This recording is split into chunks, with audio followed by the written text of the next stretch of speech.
Hello students, आज class 10th का part 5 है जिसमें मैं क्वेश्चन नंबर 4 और क्वेश्चन नंबर 5 है ना, और क्वेश्चन नंबर 6 की कुछ बेसिक्स को डिस्कस करूंगा जो कि एक्सरसाइज 1.1 में है। तो बात कर लेते हैं क्वेश्चन नंबर 4 की। लिखा है, पहले क्वेश्चन रीड कर लेते हैं। Given that S C of 306 और कोमा 6,657 का एच सी एफ कितना है 9। Find the LCM of 306,657। मतलब ये दोनों नंबर दे रखे हैं, पहला नंबर ये, दूसरा नंबर ये। इन दोनों का एच सी एफ कितना है 9 और इन दोनों का हमको एलसीएम निकालना है। ये क्वेश्चन हाफ ईयरली में भी आया था। तो देखो, हमको एक फॉर्मूला पता है, मैंने लिख रखा है, we know that LCM into H C F equal to product of two numbers, है ना। या तो इस तरह से लिख दो, या फिर मैं इन दोनों नंबर्स को ए मानने दो। जैसे मैंने इसको ए माना, इसको बी माना, तो फिर हम ये वाला फॉर्मूला लगा देंगे, LCM into H C F equal to A into B. देखो, मैथमेटिक्स में मल्टीप्लाई का मतलब प्रोडक्ट है ना, जैसे कहीं प्रोडक्ट लिखा होता है उसका मतलब क्या होता है, मल्टीप्लाई होता है। तो इस तरह से कर सकते हैं। एलसीएम हमें निकालना है, एच सी एफ 9 है, ए कितना है 306 और बी कितना है 657।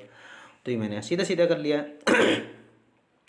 तो एलसीएम को फाइंड आउट करना है, एचसीएफ कितना 9, प्रोडक्ट ऑफ टू नंबर्स। तो नंबर्स कितने हैं, पहला कितना है 306, दूसरा कितना है 657। ये मल्टीप्लाई में 9 तो कहाँ आएगा, डिवाइड में, है ना, कहाँ आएगा डिवाइड में। तो 9 से इसको कट करेंगे तो कितनी बार कट होगा, 34 और 657 का मल्टीप्लाई करेंगे कितना आया, ये 22338, है ना। चलो, ये क्वेश्चन फिनिश हो गया। अब आगे क्वेश्चन नंबर किसकी बात करते हैं, 5 की। लिखा है, चेक वेदर 6 की पावर n या 6 to the power n can end with the digit 0 for any natural number n। Number कैसा है, जो n क्या है, नेचुरल नंबर है। तो नेचुरल नंबर क्या होता है, 1 से स्टार्ट होते हैं और कंटिन्यू होते जाते हैं, चलते जाते हैं इनफाइनाइट तक। तो ये क्वेश्चन में एक्चुअली में ये पूछना चाह रहा है कि 6 की पावर n कभी 0 पर फिनिश होता है या नहीं फिनिश होता, जबकि n क्या है, एक नेचुरल नंबर है। तो नेचुरल नंबर क्या होता है, 1 से स्टार्ट होता है। तो हम इसको चेक कर लेते हैं, एन की वैल्यू पुट कर लेते हैं, क्योंकि एन एक नेचुरल नंबर है 1 2 3, और 2 3 वैल्यू पुट करके देख लेते हैं। और 2 3 में कोई आंसर 0 आ जाएगा तो मतलब ये 64n 0 पर ख़त्म हो सकता है, नहीं आएगा तो नहीं हो सकता, है ना। चलो, पहले मैं फर्स्ट नंबर डाल के, या केस फर्स्ट ऐसे डाल सकते हो, case first, case second, case third डाल सकते हो, या फिर ऐसे नॉर्मली लिख सकते हो 1।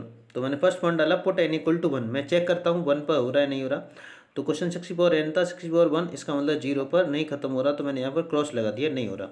पुट एन इक्वल टू 2, तो इसका मतलब 64n था, 64 2 कितना हुआ 36, इसका मतलब ये भी 0 पर खत्म नहीं हो रहा। पुट एन इक्वल टू 3, तो n इक्वल टू 3 पुट किया तो कितना है 216, इसका मतलब 3 वैल्यू हमने पुट कर ली, यही नहीं आ रहा तो आगे नहीं आ सकता, है ना। तो हेंस आते हैं 64n can not and with 0, 0 पर कभी ख़त्म नहीं हो सकता। चलो, अब हम आगे बात करते हैं, कुछ बेसिक्स समझ लेते हैं क्वेश्चन नंबर 6 के लिए। तो प्राइम नंबर क्या होता है, पहले इसको समझ लेते हैं, उसके बाद हम समझेंगे कंपोजिट नंबर। तो प्राइम नंबर मैंने पिछली वीडियोज में भी समझाया था, अभी भी समझा रहा हूँ कि प्राइम नंबर वो नंबर होता है जिसके सिर्फ 2 फैक्टर्स होते हैं, है ना। सिर्फ कितने फैक्टर्स होते हैं, 2। तो जैसे 2, तो 2 किससे 1 से डिवाइड होता है, 2 से डिवाइड होता है, तो इसका मतलब 2 ही फैक्टर है, तो कैसा नंबर है, प्राइम नंबर। 3 के भी 2 ही फैक्टर हैं, तो कैसा नंबर है, प्राइम नंबर। 6 के कितने फैक्टर हैं, 4, तो इसका मतलब सिर्फ 2 फैक्टर होना चाहिए, वो प्राइम नंबर होता है। यहाँ पर 4 हो गए, तो इसका मतलब ये प्राइम नंबर नहीं है। आगे बात आती है कंपोजिट नंबर। तो it has more than 2 factors, है ना। इसके 2 फैक्टर्स होते हैं, इसके कितने, मोर देन 2 फैक्टर्स।